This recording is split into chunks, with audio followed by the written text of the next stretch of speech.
Uşağın dərslər yadında qalmır, məktəbə gedir, məşğələlərə qoymuşam, özüm məşğul olam, qavramır da uşaq dərsləri.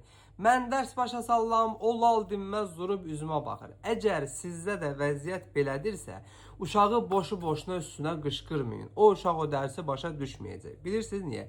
Çünki uşağa dərsi qavraması üçün, dərsi mənimsəməsi üçün beynin düzgün qidalandırmırsan. Ona görə də o uşaq həm yaşıtlarından geri qalır. Necə eləməlisən? Ekrandakı ağ ürəyə toxun, qırmızı rəng olsun və mənə diqqətlə qulaq as. Ümumiyyətlə 2 yaşından sonra uşaqların beyin inkişafı, qavraması başlayır və siz o 2 yaşdan sonra uşaqlara mütləq yeniyetməlik devrinə qədər D vitamini və balıq yağı verməlisiniz. İndi deyəsiniz ki, valla qardaş balıq yağı içmir, iyrənir. Mən sizə eləsin göstərəcəm ki, iyrənməyəcək, özü gəlib istəyəcək. Söhbət izif işoil balıq yağından gedir. Deməli bu balıq yağı jelatin formadadır, yəni sirop deyil də. Birincisi oksidləşmir, keyfiyyəti ağza asılandan sonra itmir.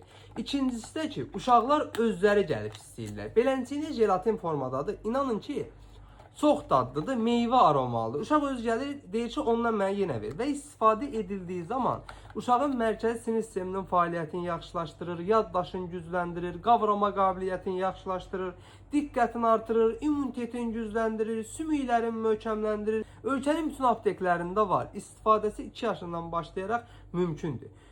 Tapa bilməsəniz, əzazlarımızdan xahiş edin, zakas verib gətirsinlər. Və ən əsası, məni mütləq takip edin ki, sağlamlığınızın qeydinə qalan əzasınız bal olanla hər zaman sağlam qalasınız.